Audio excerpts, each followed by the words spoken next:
Imaginez une créature capable de vivre plus d'1 siècle, dotée d'une armure qui se régénère et d'une chair si délicate qu'elle est devenue un emblème culinaire mondial. Ce n'est pas un mythe marin ni une invention littéraire, c'est le homard du Maine. Derrière sa carapace épineuse et son allure préhistorique, il incarne à la fois la richesse naturelle de l'Atlantique Nord, l'histoire des communautés côtières de Nouvelle-Angleterre et les défis contemporains de la pêche durable. Chaque matin, alors que la brume se lève sur les côtes rocheuses du Maine, plus de 4000 pêcheurs, héritiers d'un savoir-faire transmis de génération en génération, prennent la mer. Leurs embarcations, souvent modestes, quittent les ports au lever du soleil, silhouettes sombres sur une mer encore endormie. Ils ne partent pas seulement pour chercher une ressource, ils perpétuent une tradition, une culture profondément ancrée dans le quotidien de cette région. Les techniques de capture reposent sur des casiers appelés pots. Ces cages en bois ou en métal, appâtées de poissons gras comme le hareng, sont déposées sur le fond marin et repérées à la surface par des bouées colorées. Chaque pêcheur a son propre motif de couleur, un peu comme un blason familial flottant à la surface de l'océan. Ces pots ne sont pas de simples pièges. Leur conception ingénieuse permet aux homards trop petits et aux femelles porteuses d'œufs de s'échapper, garantissant ainsi la pérennité de l'espèce. Lorsque les casiers sont remontés à bord, chaque homard est soigneusement mesuré. Les plus jeunes sont relâchés, comme des promesses pour l'avenir. Ce souci de durabilité n'est pas nouveau.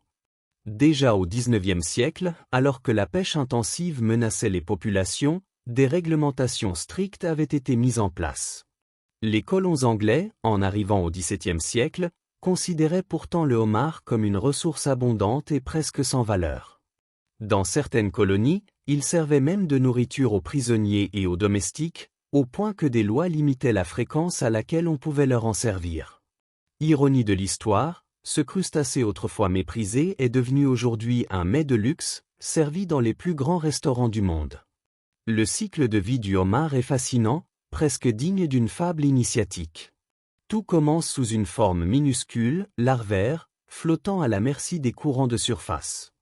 À cette étape fragile, seuls 1 ou 2 sur 1000 parviennent à survivre. Pour améliorer ses chances, des écloseries reproduisent les conditions naturelles, des bassins où l'eau circule doucement, imitant le rythme des marées. Les larves, nourries de plancton, se métamorphosent en petites créatures déjà reconnaissables, dotées de pinces miniatures. Au bout de 2 semaines, elles plongent vers le fond, entamant une nouvelle existence sur les fonds rocheux.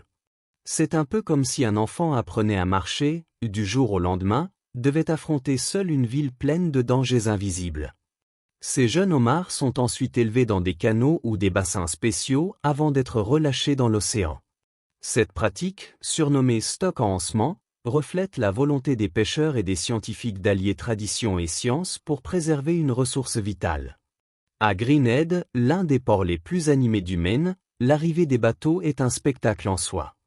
Le bruit des moteurs, le cliquetis métallique des casiers, les cris des goélands qui tournoient en quête de reste, tout concourt à créer une symphonie portuaire. Les homards débarqués sont rapidement transférés vers d'immenses bassins, certains pouvant contenir jusqu'à 40 tonnes de crustacés vivants. Là, un balai mécanique commence, tapis roulant, chaîne de tri, ouvriers concentrés. Les homards sont classés par taille, par poids et par qualité. Un spécimen avec une pince abîmée sera écarté de la catégorie premium, mais rien n'est gaspillé, chaque partie trouve sa valeur. Le traitement des homards destinés à l'export repose sur une technologie étonnante, le procédé haute pression, ou HPP. Imaginez une force de 50 000 psi, équivalente à la pression exercée à 6 km sous l'océan.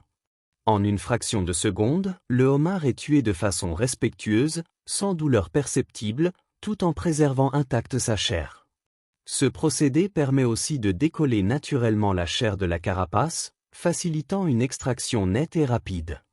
Les queues, trésors les plus recherchés, passent ensuite par un bain de saumure froide avant d'être surgelées à l'azote liquide.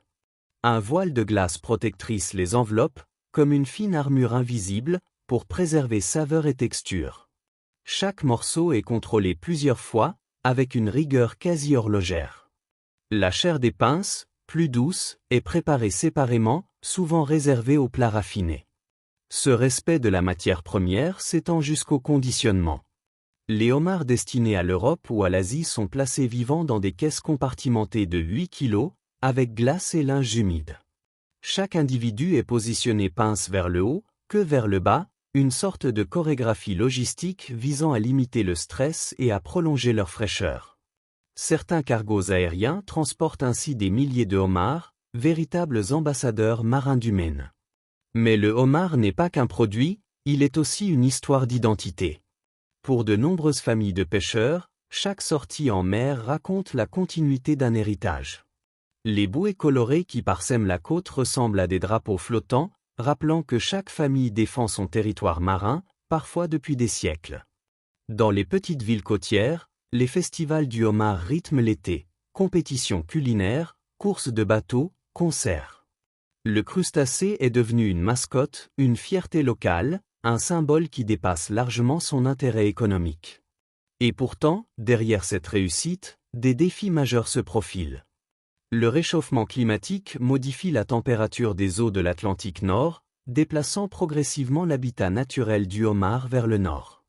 Les scientifiques observent aussi une augmentation des maladies de carapace. Comme un orchestre perturbé par une note dissonante, l'équilibre fragile entre pêche, écologie et économie risque d'être compromis. Des chercheurs, en collaboration avec les pêcheurs, multiplient les études et les mesures de gestion pour anticiper ces bouleversements. Aujourd'hui, le homard du Maine incarne plus qu'un mets gastronomique. Il raconte la relation intime entre l'homme et la mer, entre tradition et modernité, entre abondance et fragilité. Qu'il soit servi en rôle beurré, grillé au feu de bois ou mis en valeur dans un dîner gastronomique étoilé, il porte toujours en lui le goût d'un littoral, la mémoire d'une communauté et l'avenir d'un écosystème. Alors, la prochaine fois que vous croiserez un homard sur une table, peut-être le verrez-vous autrement. Non plus seulement comme un mets raffiné, mais comme le messager d'un océan en mutation, et le fruit d'un dialogue millénaire entre nature et culture. La question demeure, dans un monde où les équilibres marins se fragilisent, saurons-nous préserver cet héritage pour les générations futures ?